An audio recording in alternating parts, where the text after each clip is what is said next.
அபூர்வ சகோதரர்களா இருக்கட்டும், ஔவை சண்முகியா இருக்கட்டும், இந்தியனா இருக்கட்டும், மேக்கப் போட்டோ இல்ல இது மாரி ஏதோ உங்கள வருத்திக்கிட்டு அந்த ரோல்ஸ நீங்க செய்றீங்க. அது எப்படி உங்களுக்கு சாத்தியமாகுது? இல்ல நான் வருத்திக்கிறதாவே நினைக்கல. ஒரு பாடி பில்டர்ட்ட கேட்டிங்கன்னா, எக்ஸர்சைஸ் பண்ணுறது பெரிய வருத்திக்கிறது இல்லையான்னு கேட்டா, இல்லைங்க அப்படின்னு சொல்லுவாங்க. அ ஒரு பாடகி கிட்ட கேட்டாங்கன்னா, தினம் பிராக்டிஸ் பண்ணுறது, தினம் பிராக்டிஸ் பண்ணுறது ஒரு 2 மணி நேரமோ அல்லது 3 மணி நேரமோ பிராக்டிஸ் பண்ணுறீங்களே உங்களுக்கு கஷ்டமா இல்லையான்னு கேட்டா, இல்லைன்னு தான் சொல்லுவாங்க.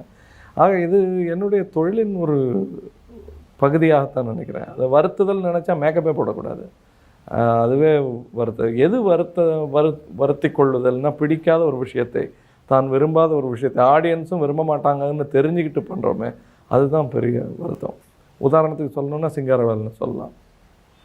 ஒரு படத்துக்கு சொல்கிறேன், ஏன்னா என் படத்தையே சொல்கிறது தான் நல்லது. அதில் படம் கெட்ட படம் அதுங்கிறது இல்லை, எனக்கு பிடிக்கல. சில நேரங்களில் எனக்கு பிடித்ததாக நினச்சி கொண்டு ஆரம்ப காலங்களில் சில படங்கள் செய்து அதில் வருத்திக்கிறதுங்கிறது வந்து ஆடியன்ஸு தான்.